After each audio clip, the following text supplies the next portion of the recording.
Time for many New Year's revelers to hit the road home. Next on Channel 8 Eyewitness News Live at 6, we'll take a look at the post-New Year's rush out of town. Today is also a big day for sports bettors, but some lawmakers want to change what you can bet on. And even though 2001 ended on a sour financial note, many people still hold hope that we'll see better economic times in 2002.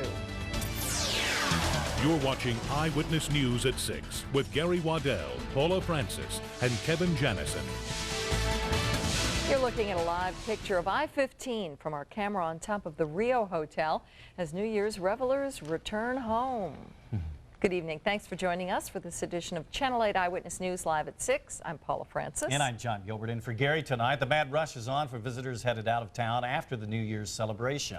Nearly 300,000 people celebrated New Year's Eve in Las Vegas. Many started back home early today, and it wasn't long before traffic backed up on I-15 going to California. Drivers said they didn't look forward to the long drive home.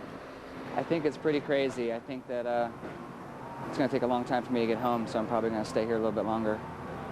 Might turn around and go back to my mom's house. The Nevada Highway Patrol said the normal 5-hour drive to California could take some people all night. Last night's celebration was capped off by a fireworks extravaganza.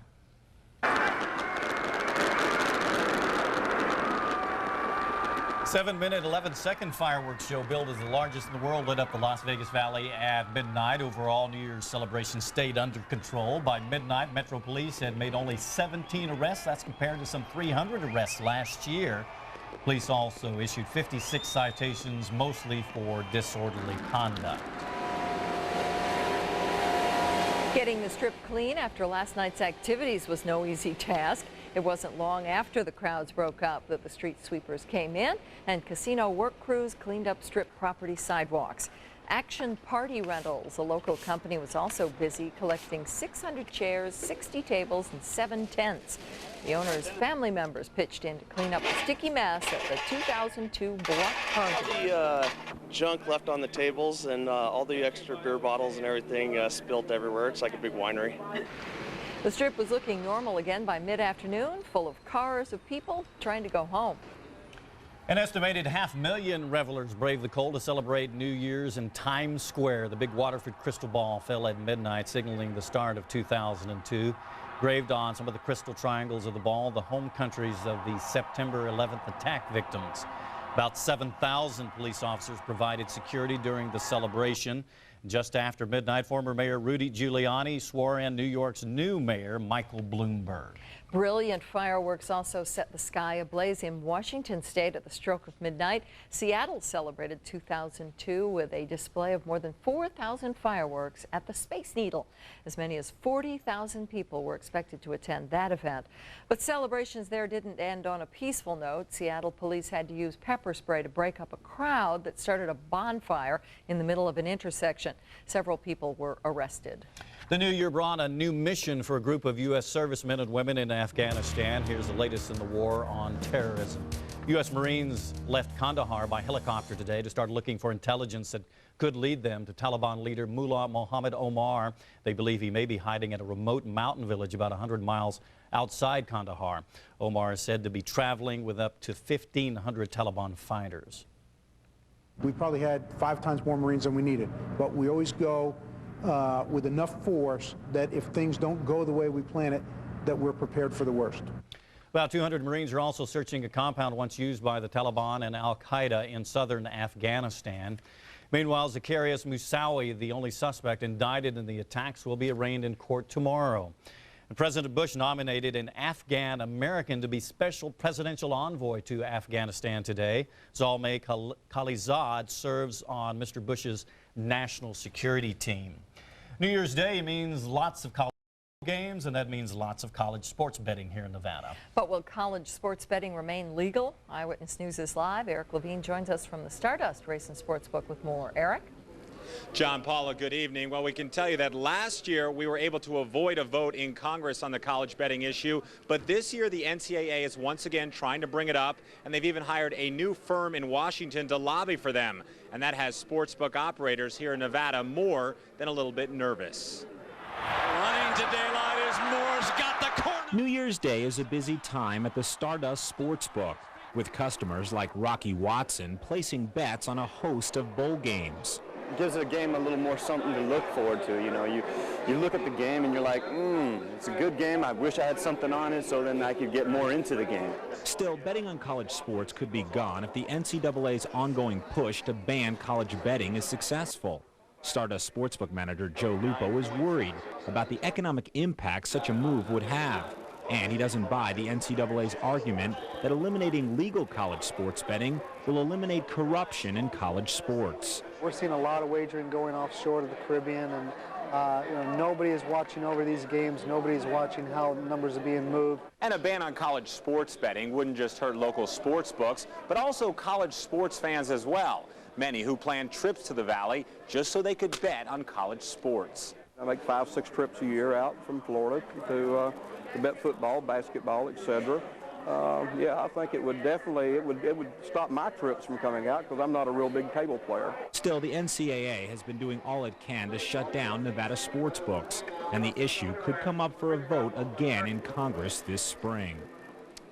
And we're back out live here at the Stardust Sportsbook. We just want to point out this is a $2 billion a year industry for Nevada, so it's very important that we get our share of representation in Washington. And leading the charge here are all 4 members of the congressional delegation, both senators and both congresspeople. But on the other side is Arizona Senator John McCain, so it should be a very heated battle this spring. Eric Levine, Channel 8 Eyewitness News, live. Lots of money involved. Thanks, Eric. Several new laws kicked in today. One law lets the state collect the tax imposed on rental cars.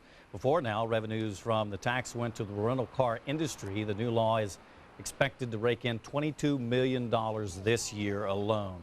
Another law that took effect today will benefit Nevada seniors. It requires the state to pay the premium on insurance coverage for prescription medications for those who qualify. Participants will pay $10 for generic medications and $25 for name brand ones. They'll be eligible for up to $5,000 of prescription medications a year. Another new state law also requires hospitals to screen newborns for hearing problems. That could help detect any potential problems in babies born this year. Eyewitness News reporter Janine Gill takes a look at Las Vegas's very first bundle of joy for the year 2002. So precious. On the first day of this new year, Sherry Maya feels truly blessed as she welcomes her new daughter into the world. It's amazing. It's just an amazing thing. You can't even explain it. Little Katiana wasn't supposed to arrive until Wednesday, so she took her parents by surprise. They had to race to Mountain View Hospital in New Year's Eve traffic, including DUI checkpoints. In labor and delivery, the staff was excited because they knew Maya's baby could be the first baby delivered in the year 2002 in Las Vegas. And all the nurses are like, oh my gosh, you're the only one here. And then, oh wait, we have a C-section. No, that's not going to work. You're the one. You're going to have it at 12. And I mean, and they just started going, walk, walk, walk, push, push. Katiana Maya was born at exactly 12:02 a.m. Her parents could hear the fireworks display in the background. It's beautiful. It's truly beautiful. That's what it's about right there. Hi, Mama. Janine Gill, Channel 8 Eyewitness News. Katiana weighs 7 pounds and is 19 inches long. Both mother and baby will be resting one more day at the hospital before going home to join the whole family. Isn't she cute? Huh? Yes. Local woman is doing all she can to make it on her own despite challenges. Consumer editor Michael Geezer has a story. 8 on your side will tell you about Nevada's Medicaid policies, which determine who stays in nursing homes and who doesn't. Many Americans were hit hard by the stock market roller coaster and unemployment after September 11th. We'll look back at the economics of 2001 just ahead. First, Kevin Janison is here with the first look at your weather. Hey, Kevin. All right, John, thank you very much. We had a few clouds roll in, the precursor to some thicker clouds and even a chance for rain. We'll tell you when and what to expect, plus we'll have all your neighborhood weather and the 7-day forecast coming up in just a couple of minutes. But as we head to break here, the real-time conditions up in the far northwest part of town. We'll be right back. You're watching Eyewitness News with Paula Francis and Gary Waddell. This portion of Eyewitness News is brought to you by American Family Insurance. All your protection under one roof. What's your dream? For young people growing up in housing projects, college is too often just a dream, and some don't even know it exists. But for 55 local kids, the I Have a Dream Foundation can make their dreams come true. The promise: earn a high school diploma, stay drug-free, get involved in community service, and the foundation will pay for college. Along the way, kids get tutoring, mentoring, and encouragement from people like Julie Murray and Kevin Stolworthy, founders of the Las Vegas chapter. Station Casinos invites you to support the I Have a Dream Foundation and those with the courage to dream. People across the nation are getting the message. For great year-end values, amazing selection, Toyotathon 02. And now, get 0% APR financing on some of your favorite Toyotas, including Corollas, Tundras, 4Runners, or Siennas. Or get up to $1,000 customer cash on select models. But these great offers end soon, so hurry. Toyotathon 02. Password value. When you get hurt in a car wreck as severe as this, you lose more than just your car. Call 877-1500 now. You call me, I call them, they know they gotta pay. And we'll fix things up in a hurry. Call him the heavy hitter. I'm attorney Glenn Lerner. This portion of Eyewitness News is brought to you by the Courtesy Automotive Group. The idea behind Medicaid is to help provide medical care to people with low incomes and limited resources. But not everyone is getting the help they need, despite the fact that Medicaid takes up a large portion of the state budget. 8 on Your Side consumer editor Michael Gieser joins us with a look at one local woman's fight. It's a fight to stay out of a nursing home and in her residential home. Karen Wheeler of Henderson has overcome insurmountable odds in her life to make something of herself despite serious illness. But at a time when she could use a little help, she says the state isn't responding. 46-year-old Karen Wheeler of Henderson suffers from spinal muscular atrophy, a disease of the cells in the spinal cord. She is severely impaired, confined to a wheelchair, and depends on 2 caregivers for round-the-clock help. Karen also suffers from a stress disorder, which makes it difficult for her to swallow food. I can feed myself, but I have to use plastic utensils. The food has to be all cut up, and as I age, the effects progress very gradually. I'm having trouble swallowing now, but I mean, I was told I wouldn't live past 3, and I'm 46, so I'm actually very healthy considering my situation. Her mind has always been healthy. She's an accomplished artist with a master's degree, and somehow she has managed to thrive with 2 caregivers, finding a way to stay out of institutions. Medicaid's policy states if a patient requires 60 hours a week of medical care, they're eligible for an institution, which is a not-so-nice word for a 24-hour nursing home. But since Karen has been so successful living at home with caregivers, she's always been assessed at 59.5 hours, just under the Medicaid guideline. But a recent assessment showed she only needs 57 hours of help. Still under the institutional guideline, but a reduction in services. No one from the state Medicaid office would discuss Karen's case or speak with 8 on Your Side on camera. But in a written statement, we were told it is not uncommon that a recipient may have a change in their health status, for better or worse. And when they have noticed Medicaid, we would do a reassessment of their need. Karen was reassessed, but her appeal for extended hours was denied. Now she'd like to know why a woman with spinal muscular atrophy, a disease that progresses, is having her hours cut. They need to be more flexible and treat each person differently. Well, the fact is, here is a woman who has made a life for herself, and instead of getting the credit she deserves, she's constantly fighting the state for more hours. Now, it's true Medicaid fights fraud cases in this state almost on a daily basis.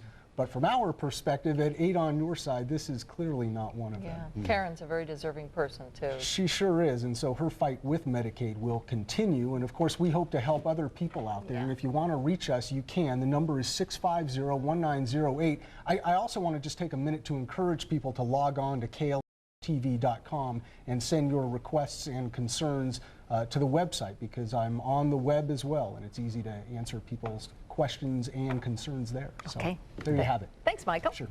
Kevin's here to help us out with the weather. I'm all help today. It looks pretty good as we start the new year. We've got some nice mild temperatures, although the clouds continue to build, and that will eventually lead to a chance for rain. Now it's time to check in with what people do when they don't have 52 cards in their deck. Here they are in Minnesota, where the outside temperature was in single digits. You can see the ice on this lake. You got to figure that water temperature's in the 30s. They ran in, they ran out, and it's one more year before they actually get to do that again. Unbelievable. I like that TV commercial where they see people doing this. Is that supposed to be fun? Let's start in the far northwest part of town. We'll go to the Elkhorn Springs area in Betsy Rhodes Elementary, where the temperature is 51 degrees and 49% humidity. No wind up there. We'll head out to Charleston and Hollywood on the east side of the valley. They're sitting at 55 degrees. The wind there is also calm. One more stop down to Boulder City in King Elementary, and another one of our 40 neighborhood weather stations in beautiful downtown Henderson. Both of those coming in at 51. It's 55 on the Strip, also 55 in North Las Vegas. Green Valley is at 52, as is Summerlin. Outside the valley, 34 on the mountain, 56 at the lake. Laughlin checking in at 60. How about those highs today? Not bad, huh? 58 from the zoo, also near DI and the Beltway. It warmed to 64 in a few neighborhoods in and around the Las Vegas Valley. 43 on the mountain, all the way up to 66 in Laughlin. At McCarran, the top temperature today, 59. That's 3 above normal. The morning low was 38. And around the west, there is a lot of cold air diving right down through the country's midsection.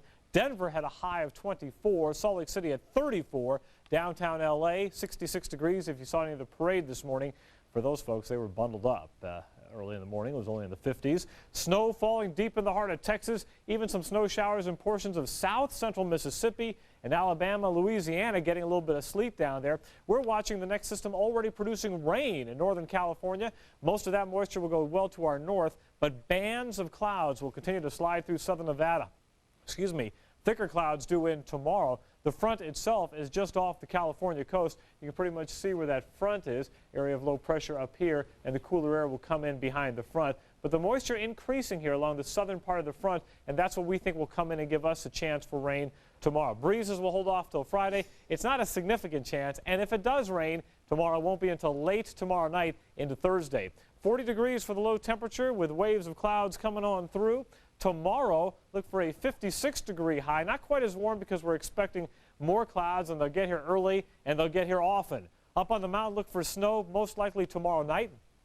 Could see 3 to 6 inches above 7,000 feet tomorrow night. That'll lower to 6,000 feet by Thursday morning, when we'll have a better chance for rain here in town. Breezy conditions on Friday on the back side of the front, but temperatures stay in the mid-50s. We warm to near 60 degrees late in the weekend and early next week. That's some mighty fine January weather. Even Sure at is. that temperature, I won't plunge into any lakes. Right No. here, that's for sure. Thanks, Kevin. Sure. Last month, President Bush officially declared our country in a recession. The stock market has taken a huge hit, and many are wondering what's next. But financial planners say there's no reason to panic. What goes down must come back up. Channel 8 Eyewitness News reporter Colleen May has the story. Deanna and Gilbert Bourdon moved here from the Bay Area a little over a year ago after Gilbert retired. The couple travels a lot, but with the warm weather and affordable cost of living, a retirement community in Las Vegas was a perfect fit. We're looking just to maintain a lifestyle that we have. Finances took on an even more important meaning when Gilbert stopped getting a paycheck. The downturn in the stock market following September 11th didn't help. A little worried about it at first, but then after being in it for so many years, we've seen it go up, we've seen it go down. The Bourdons decided to turn to a financial planner for help. Good morning, Mike. Good morning, nice to see you again. Come on in. We're looking for a little bit of help in this direction, and I could see that I was doing okay. I wouldn't say I was floundering, I was just doing okay. There's two tremendous psychological factors in investing. One is greed and one is fear. Michael Milano is a financial planner with the Financial Independence Group. It's been an emotional year because people haven't recovered emotionally from the dot-com fiasco, and with everything the country's going through now with the terrorism and the fear and the layoffs. The key for many investors like the Bourdons is peace of mind.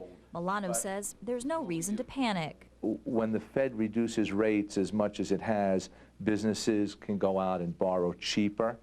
Money's less expensive. People refinance their homes, puts more money in their pocket. Whether you have $10 or $10,000, here are a few ways to survive the coming year.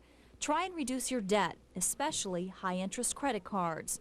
Start contributing to your 401k, and if you're already putting money in, the tax laws are allowing you to put more in. and start a monthly investment program. Many programs will allow you to get started for as little as $25 a month. Like a roller coaster, the stock market has thrown many people for a loop this year. But if you're prepared, you can ride the market safely through its ups and downs without losing too much money. Bolano says if you're informed and educated, the roller coaster ride won't seem as scary. The Bordones say they're prepared and already have plans for their investments. We plan to spoil a grandchild and take some time for travel. Yeah. And I have a lot more time to go fishing now. Colleen May, Channel 8 Eyewitness News. Now, if you'd like to ask Michael Milano any questions or you'd like more information about financial planning, log on to our website, KLAS-TV.com. There you'll find links to year-end finances. Chris is here with sports, and everything's football today. Feasting on football here the New Year's. The run for the Roses may be through Pasadena, but the Ducks making noise in Tempe, Arizona. They have a legit claim at the Canes Fall Thursday. Bowl highlights are coming up. Also, the Lady Rebels preparing for their biggest weekend in years. For more reasons than one. Sports is coming up next. Neighborhood Weather is sponsored by Carina Corporation. We build the homes you see in your dreams. Green Valley Rent is the ultimate. This place has everything. The feast, the food was excellent. I can use my boarding pass card anywhere there's a station casino. That's the wonderful thing. You don't have to change cards. This just opened 10 minutes ago, and I hit a big jackpot. Access is great. The food, great. The drinks, incredible. And this place is absolutely beautiful. What a classy station casino. Where will you go this morning? What will you see? Who will you meet? Eyewitness News this morning. Your first look at local stories happening now. Clear, concise reports that quickly put you on track with your world. Plus features and updates that will carry you into the day. Brought to you by the most experienced news team in the Valley. Eyewitness News this morning. What happened last night? What will happen today? How will you know without Eyewitness News this morning? Nervous about your first day? No, nervous about yours. Who is it? It's the president. Good morning, Mr. President. No, I'm not nervous. All stand!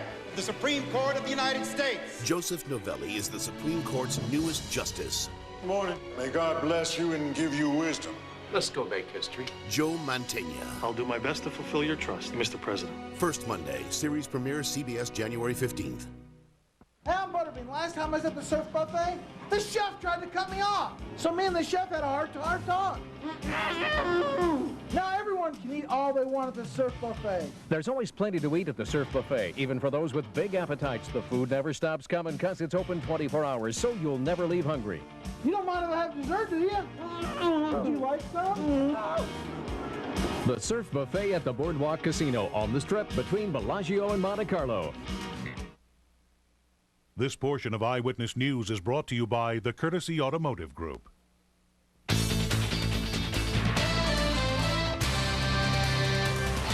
Well, of the 6 bowl games today, none bigger than the Fiesta. Both the Ducks and Buffs trying to send a message to the BCS. Colorado gets things going with a run up the gut. Buffs leading, but that was Colorado's last hurrah. Oregon's Joey Harrington had a field day, 4 touchdowns, finds a streaking Kenna Howreeve to tie the score. Then later, check this out. Ducks leading 21-7. Third, Maurice Morris gets to the corner. And if your knees don't touch and you're not stopped, boy, just keep on trucking. And he does. He scores. Oregon sends a strong message to the BCS with a convincing 38-16 win. It's the Ducks' first 11-win season ever. The Cotton Bowl featured the defending champs taking on the Arkansas Razorbacks. This was all defense, all Oklahoma. The Sooners smothered the Hogs. This is how Arkansas looked when UNLV met them earlier this year. Sooners tied a school record, racking up 9 sacks. Roy Williams had 2 of them. Sooners win at 10-3. OU finishes its season 11-2. The Hogs 7-5. In the Citrus Bowl, Tennessee fans were playing Rocky Top all day long. Volunteer quarterback Casey Clausen thought he was back in Little League. He shredded Michigan for a career high, 393 yards, 3 touchdowns. Before today, the Wolverines hadn't allowed an opponent more than 26 points. That was before today. Tennessee whips Michigan 45-17. Vols rack up 483 total yards. It's the Gator Bowl from Jacksonville, Florida. Virginia Tech, Florida State. Seminoles watch as the Hokies score first, but in the fourth now, outcome hanging by a thread. Noles get a first with 4th and inches. The very next play, this ices the victory. It's Bobby Bowden's 323rd win. He's 4 behind Joe Paterno. FSU wins it 30-17. On the board out back, Lou Holtz over the Buckeyes today, and in the first in the Sugar Bowl right now, LSU beating Illinois 7-0. Florida State make that Florida head coach Steve Spurrier is benching Heisman Trophy winner, make that runner-up Rex Grossman from the starting lineup from Wednesday's Orange Bowl against Maryland because he missed curfew on the team's second night in Miami. Grossman's replacement will be Brock Berlin, who wants to transfer to the University of Miami because he doesn't play enough. Suddenly now he's preparing for his first college start, although expect to see Grossman after a few series. Notre Dame's new coach introduced in South Bend today. The man they hope to bring some luster back to that fading Golden Dome is former Stanford coach Tyrone Willingham. He's a no-nonsense guy who says the Irish can and will be a consistent top 10 program. That is my goal. That's why I'm here, to reach that level of excellence that this university has always had. I believe it can be accomplished, and that is why I'm here. And I'm sure that $2 million per season had a little bit to do with that also. Lady Rebels are off to a sizzling 10-1 season start. Best start under head coach Regina Miller. Sunday's win over Santa Barbara was huge, but it only gets bigger. The Lady Rebels begin to play 3 games this week, culminating with the national TV game Sunday in the pit against New Mexico. Clearly, it's UNLV's biggest weekend in years and the most important since Coach Miller arrived 4 years ago. I think it's certainly one of the biggest weekends. If we can go into the weekend at 12-1, that will give us added confidence to go into the pit to play in front of 18,000 people that they'll have there. But yes, with the national TV exposure. Yeah, I mean, my mom gets to see me play, all the way out here, my family, my friends. It's good for all of us. People on the team that have not, their friends or their family have not gotten a chance to see them play. It's a good start for us. All right, and Jinx dives into the big weekend with a feather in her cap. She was named Mountain West Conference Player of the Week, scoring 33 points in Sunday's win over Santa Barbara. So Jinx on the women's side, the men's side, Marcus Banks this week. So nice for UNLV. Lots of points. You bet. Thanks, Chris. Coming up tonight on Channel 8 Eyewitness News Live at 11, celebrations are coming to a close, and that means time to head home for thousands of visitors. We'll have the story. Plus, it was called the biggest New Year's Eve show in the world. Find out just how successful and safe the event on the Las Vegas Strip really was. Those stories and much more tonight on Channel 8 Eyewitness News Live at 11. Making resolutions is a New Year's tradition. We asked some of you what your resolutions will be for 2002. Try to make a new career out of my life and make my life a whole lot better. To be better to my family and better to myself as far as health, finances, and my spiritual walk. Every year I make the same New Year's resolution. I always resolve to never make a New Year's resolution. Don't even mess with it, huh? No. That's tonight's Eyewitness News Live at 6. Stay tuned for our Eyewitness News special on the year 2001 immediately following this break. Have a great 2002, and I'll see you at 11.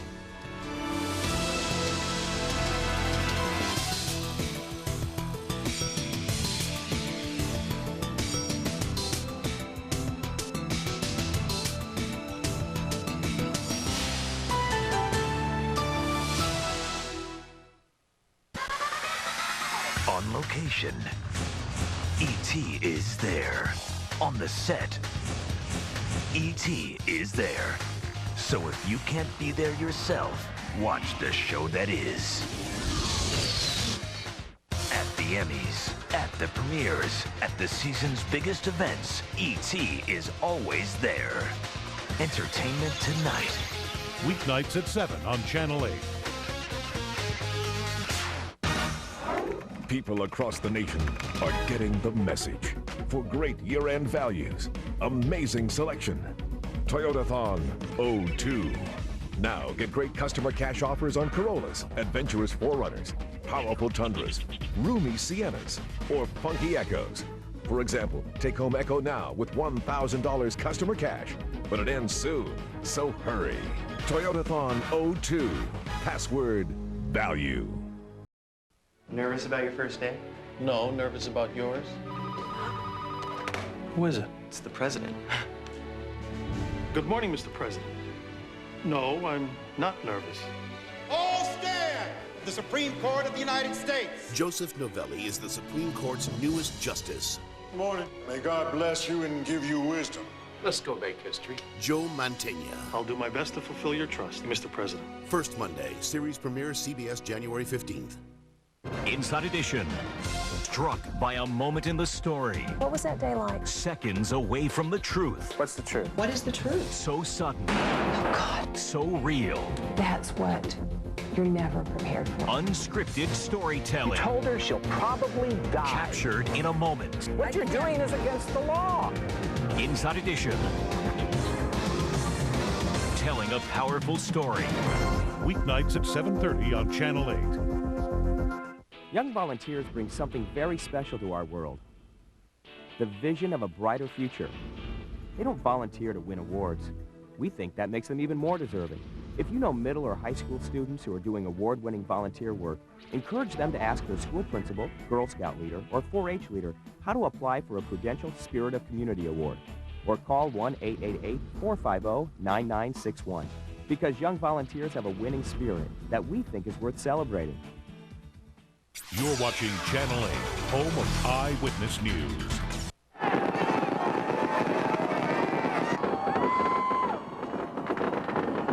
Las Vegas exploded into the year 2001 in grand fashion. The Strip ushered in the new year with one of the biggest fireworks displays in the world. The huge pyrotechnic show up and down the Strip was a welcome sight to those disappointed by the year 2000 festivities. Little did anyone know that the exciting beginning would make way for one of the most tragic years in history. 2001, the year in review. Channel 8 Eyewitness News reflects on the people and events that defined a year we will never forget. The controversial court cases that challenged our legal system, the demolition of our past to make way for our future, and the unimaginable tragedy that forever changed our lives. Eyewitness News anchors John Gilbert and Paula Gonzalez look back at 2001, the year in review. Hello and welcome to Channel 8 Eyewitness News 2001 Year in Review. I'm Paula Gonzalez. And I'm John Gilbert. In the next half hour, we're going to take a look at the events that made headlines here in Las Vegas. There's no question the events of September 11th were devastating to the American and Las Vegas economies. The fallout was especially bad here in Las Vegas, where the #1 industry is tourism. The number of visitors to the Strip suddenly fell off, airline traffic declined, and convention attendance at such large shows as Comdex sharply decreased. Las Vegas hotels responded by slashing room rates, sometimes as much as 50%. The revenue loss at attendance drop was too much. Eventually, the resorts would have to cut jobs. Thousands of Valley residents did lose their jobs. Reporter Dana Drake spoke to some of them.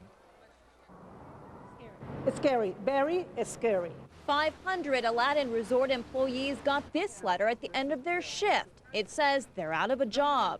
People were destroyed and they don't know what's going to happen next. What we can do? Nothing. The letter from the Aladdin's top executives tells employees that Las Vegas has suffered a drastic reduction in tourism and says the Aladdin has not been immune from these effects. It goes on to say we are unable to provide 60 days notice of the layoff. I have 2 children that are in high school, and it's a little frightening. Aladdin dealer Sherry Merritt says many employees knew things were tight after hours were drastically cut just days ago.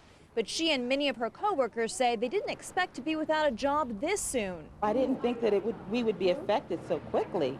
You know, I thought it would take a while, we would work through it, and you know, things would progressively get better. But bam, we're out.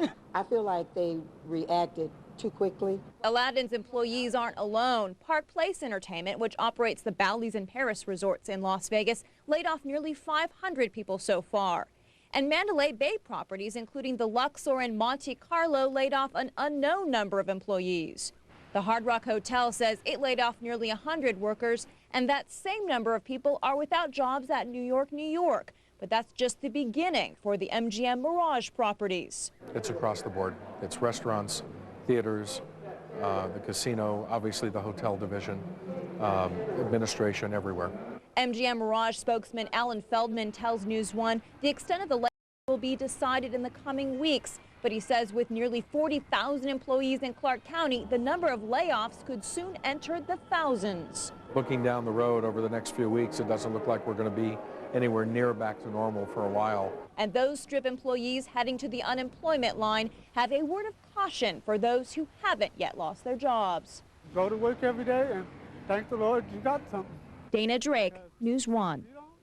Casino workers weren't the only ones affected. Thousands of people, including cab drivers, construction and retail workers, also lost their jobs. Eventually, traffic at McCarran International Airport picked up, and so did security. On the 19th of September, the president signed a new Aviation Security Act. The bill calls for more security and tougher baggage screenings and dictates that baggage handlers be federal employees. The new bill has not been fully implemented yet, but bag searches are now common practice, and National Guard members are posted at every terminal. Security also tightened at Valley landmarks like Hoover Dam. Immediately after September 11th, the dam closed to all traffic. Vehicles were forced to cross the Colorado River 50 miles south of the dam. Dam traffic later reopened, but travelers can still expect vehicle searches. Aside from the job losses, the casino industry saw some changes in 2001. The Aladdin Resort topped off a short, financially troubled existence by filing for bankruptcy on September the 28th. Lenders for the Aladdin are currently looking to sell the hotel. The Aladdin has debts in excess of $500 million. A Detroit businessman made history this year by becoming the first African-American to own a Nevada casino. In October, Don Barton got a unanimous vote from the Nevada Gaming Commission to purchase the Fitzgerald's Casino on Fremont Street. The Strip also saw a few facelifts and near facelifts this year. The Stratosphere created controversy with plans to build a huge roller coaster off the side of the tower. But people living near the Stratosphere said the noise would ruin the quality of life in their neighborhoods. After a heated city council meeting in September, the Stratosphere tabled the plans, but it's still trying to work out a more acceptable plan to the surrounding community. Thousands waited in line November 15th to be among the first to experience the Palms Hotel. The Palms was the only major resort to open this year. The opening of the Palms, though, was not itself without controversy.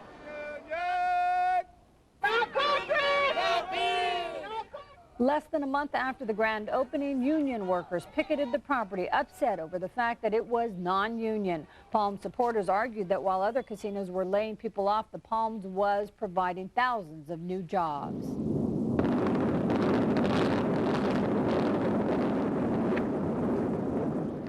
And Las Vegas also said goodbye to a piece of Strip history this year. Hundreds gathered in October to watch the South Tower of the Desert Inn come tumbling down. The implosion was bittersweet for some longtime residents. Been in Las Vegas for 20 years, and all these buildings had a lot of meaning in my life, and family and friends that are no longer with us were in them, and I just felt that I had to see them leave. Steve Wynn, the Desert Inn's owner, revealed his new plans for the property in October. The new resort will be called Le Rêve. Wynn's new mega resort could end up being a much-needed shot in the arm for the north end of the Strip. Las Vegas has seen many memorable trials, and 2001 was no exception. One of the most emotional cases involved the death of 6 teenagers who were run over while working on the side of a valley freeway. Jessica Williams drove into and killed the teens who were doing community service on I-15 in March of 2000. This past February, a jury found Williams guilty of having a prohibited substance in her system at the time of that accident. Williams admitted to having smoked marijuana the night before, but says she simply fell asleep. A jury agreed, finding her not guilty of driving under the influence, but guilty of the lesser offense. A judge sentenced her to 18 to 48 years in prison. And what happened? I fell asleep. But you were driving okay? Yeah, I was driving fine. At trial, they testified that I was driving fine too, so it's not just me. The jury found me not guilty of driving under the influence, and the state still wants to put me in prison and punish me as though I were guilty of it.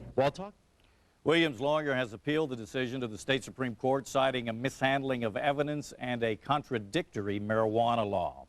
In another high-profile case, Margaret Rudin was convicted of killing her millionaire husband, Ron Rudin, for his money. During the trial, the defense built a full-scale replica of the Rudin's bedroom, an effort which eventually proved unfruitful. The 58-year-old grandmother received a life sentence with the possibility of 20 years. You will not be there to see your children or their children grow old. But you're going to be locked away in the cold confines of your prison cell, never to be heard from again. The judge's final words were straightforward, but the trial itself was anything but that. Lead defense attorney Michael Amador was constantly warned by the judge about his courtroom behavior, and Rudin herself even asked for a mistrial, saying Amador was seldom prepared. Amador was fired from Rudin's defense after the conviction. It has been a turbulent year for Nevada and local politics as Channel 8's 2001 Year in Review continues. A city councilman facing ethics charges drops from public view. And no surprise, it was a beautiful year for Las Vegas weather. Kevin Janison has a look back. It's a beautiful day. If you're wondering why you're looking at old 1975 Las Vegas footage, well, they say seeing is believing, and we wanted you to see just how long Westar Credit Union has been helping gaming employees. Westar Credit Union, 27 years of convenience, service, and making the gaming community our #1 priority. If you work in a casino or any business licensed for gaming, you're related to or living with someone in the gaming industry, you qualify for membership. Call today and see why Westar is the gaming employees credit union. On location, E.T. is there. On the set, E.T. is there. So if you can't be there yourself, watch the show that is. At the Emmys, at the premieres, at the season's biggest events, E.T. is always there. Entertainment Tonight.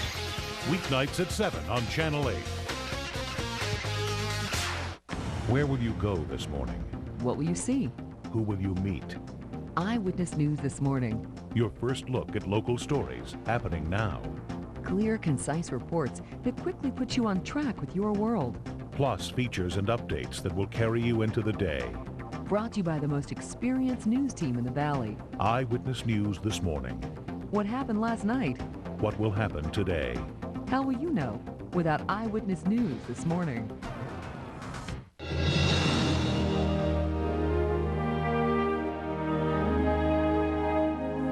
This year, it took state legislators a couple of extra days to get the laws of the land in order. State senators and assembly members were forced to go into special session after not being able to come to a last-minute compromise on redistricting. Legislators even shifted from daylight savings to standard time to pick up an extra hour, but even that wasn't enough.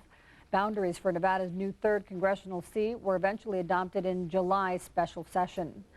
The Las Vegas City Council had a variety of ethics problems, most notably Councilman Michael Mack's vote against the new car dealership. Mack later admitted to owing money to the dealership's would-be competitor. Mack also raised eyebrows when he failed to show up for council meetings for nearly a month in July.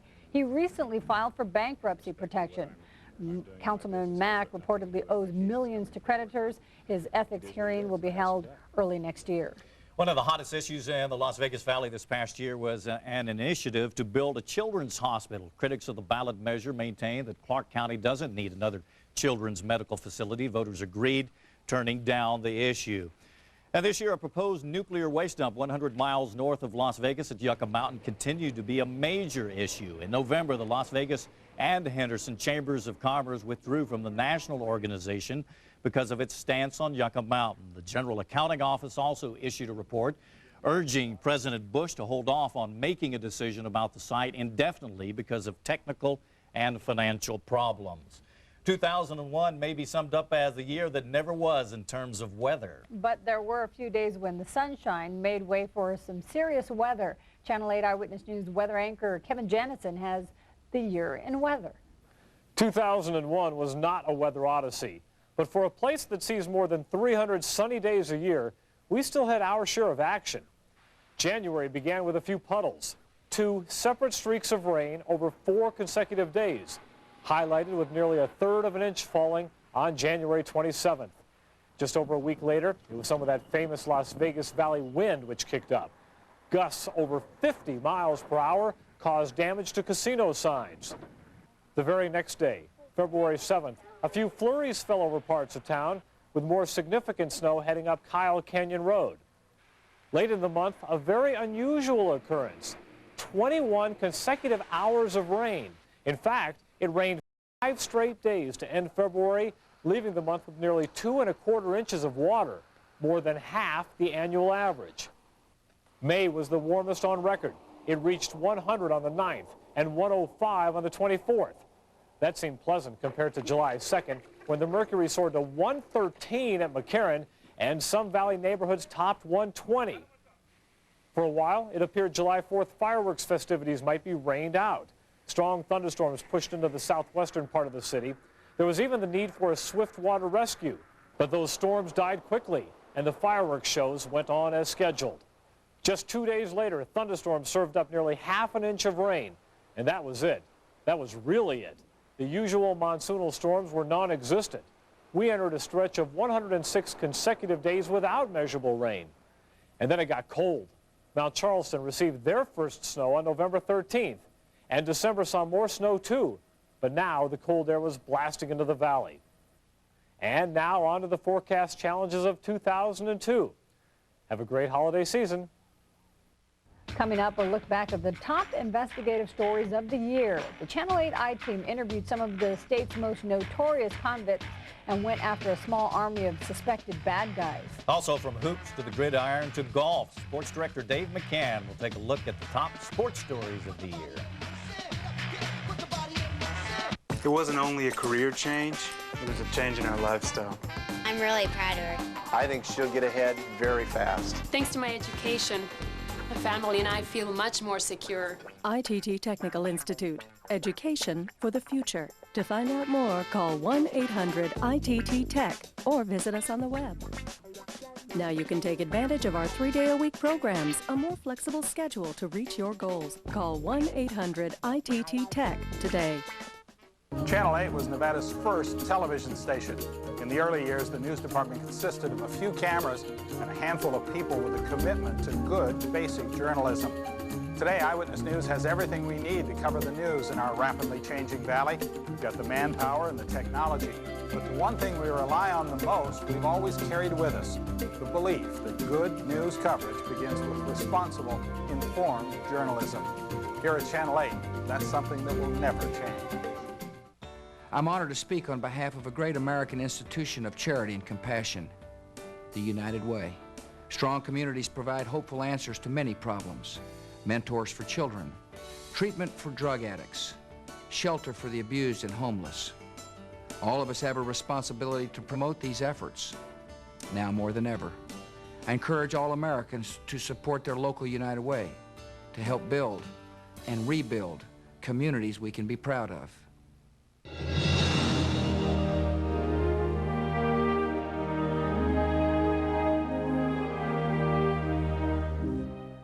As the year 2001 began, a notorious animal trainer named Carl Mitchell was riding high. He had just been hired as the new animal control officer in Pahrump. But what Nye County officials didn't seem to know was that Mitchell had a history of alleged animal mistreatment, and he didn't care much for animal control in general. Well, that's what they are, dog catchers. The USDA documented a long-term litany of poor treatment of his big cats. The I-Team exposed Mitchell's past, including his lengthy arrest record, which included several run-ins with law enforcement. Within months of our reports, Mitchell was fired from his job with animal control, and new criminal charges were brought against him. I'm Marshall Silver. Until we meet again, take great care of each other. We're in this thing called life together. Hypnotist turned business guru Marshall Silver made a fortune by charging people thousands of dollars to attend his self-help seminars. But contrary to Silver's written promise, dissatisfied customers say they never got their money back when they asked for it. The I-Team reports helped prompt an investigation by the Attorney General's office. That probe is ongoing. Silver's seminars are shut down. When convicted conman Frankie Perry was busted by undercover cops for running an alleged pyramid scheme, our camera was the only one on the scene. The police found $23 million in cash stashed in Perry's closets. Today, Perry is behind bars on porno charges. Fraud charges are pending. The I-Team scored several exclusive interviews during 2001, including a few that took place behind bars. That's an unequivocal no in the answer to if I had anything to do with Ted Binion and his demise. Convicted killer Rick Tabish proclaimed his innocence from inside the maximum security prison in Ely. Tabish is serving a life term for the murder of Ted Binion. Lawyers for he and co-defendant Sandy Murphy are hopeful they can earn a trial or even dismissal of their verdict. Sandy Murphy told us by phone about her life behind bars. Murphy is confident her appeal will succeed in 2002. It's just unbelievable that anybody would put children there. The I-Team also landed the only interview with Jessica Williams, serving a lengthy term for the deaths of 6 teenagers on I-15. Williams' lawyers think they can win her freedom next year. Eyewitness News was the only place to see exclusive video of Afghan rebels training right here in southern Nevada. The man in charge of the training, former Green Beret war hero James Bo Greitz, who shared his thoughts on the war and on the source of the anthrax scare, which Greitz predicted would be a domestic source. The I-Team first reported that the Army Chemical Weapons Depot at Dugway, Utah, might be the source of the anthrax. By year's end, the FBI was investigating that possibility. George Knapp, Eyewitness News. Of course, it was a big year in sports. Channel 8 sports director Dave McCann has his list of the top sports stories in 2001. Thank you. This has been quite a year for local sports, and coming up with my top 10 was indeed a challenge, but here they are, the top 10 local sports stories for 2001.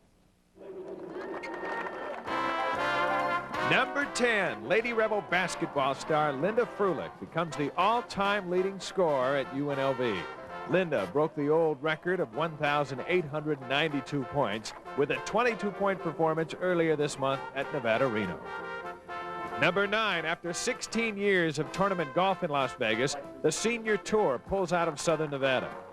Number 8, the Las Vegas Wildcats take a bus ride to Reno and come home with their first state football championship since 1959. Las Vegas knocked off McQueen in overtime to win the title.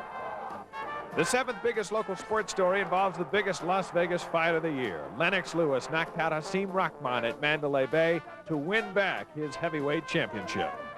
In at number 6, Jeff Gordon wins his first Las Vegas 400 and then drives on to win the Winston Cup Series season championship.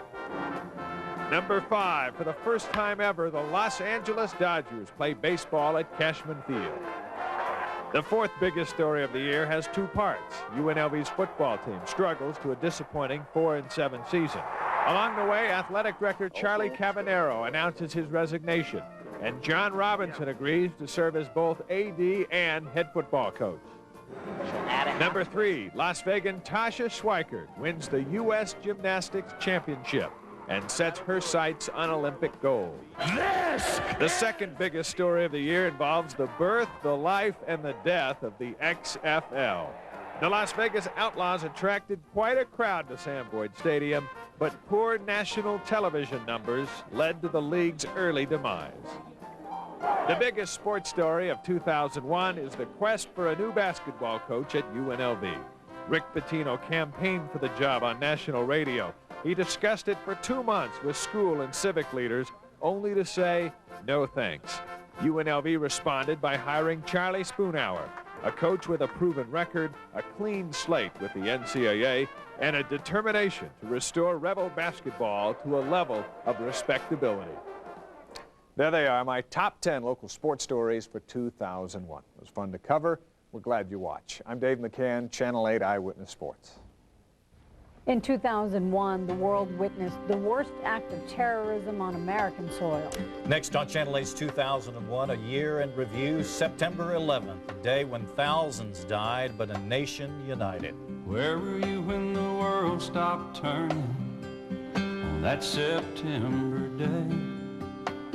Were you in the yard? Start spreading the news about the 2002s and all the big new markdowns at Courtesy Olds, including 2002 Kias from only $129 a month, 2002 Mazdas from just $159 a month, and up to $7,000 off new Isuzu SUVs. Plus, get up to 60% off Nevada's largest selection of used vehicles. Right now, right here at Courtesy Olds, 5800 West Sahara, 1 block east of Jones, where everybody drives. Inside Edition. Struck by a moment in the story. What was that day like? Seconds away from the truth. What's the truth? What is the truth? So sudden. Oh, God. So real. That's what you're never prepared for. Unscripted storytelling. You told her she'll probably die. Captured in a moment. What you're doing is against the law. Inside Edition. telling a powerful story. Weeknights at 7:30 on Channel 8.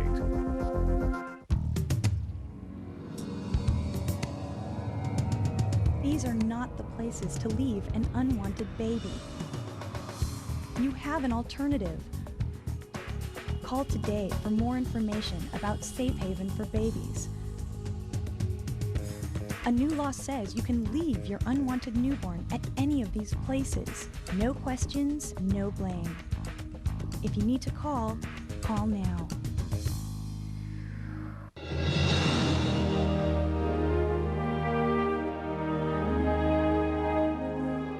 The morning of September 11th, the world watched in horror as the Twin Towers of the World Trade Center and the U.S. Pentagon were attacked. The terror of that day brought the United States together in a way not many could have ever imagined. September 11th, 2001. It's perhaps the saddest day in American history. The day terrorism hit home, our home, like never before. Take the whole different room to breathe! Using commercial jets as missiles, suicide hijackers attacked and toppled both 110-story towers of the World Trade Center. They also landed a direct hit on the Pentagon, but thanks to the heroic efforts of brave passengers, the hijackers failed to ram a fourth jet into Washington, D.C. The jet was forced down in a remote Pennsylvania field. I saw it blow and then ran like hell. In a matter of minutes, the financial capital of the world was transformed into a war zone. With debris and victims falling from high above, people were forced to run for their lives. More than 3,000 people died.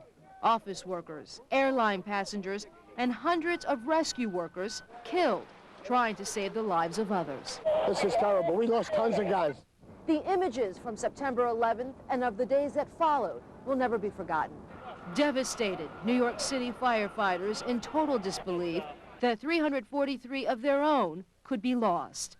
Relatives of the missing clinging to hope, and the unbelievable wreckage of the World Trade Center, now a sacred burial ground that will forever be known as Ground Zero.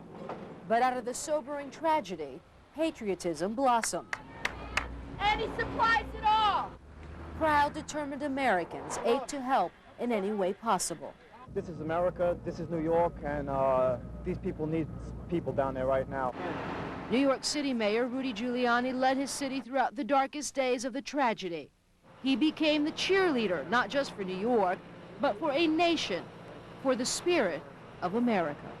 American democracy is much stronger than vicious, cowardly terrorists, and we're going to overcome this. Aline Sergani, CBS News, New York.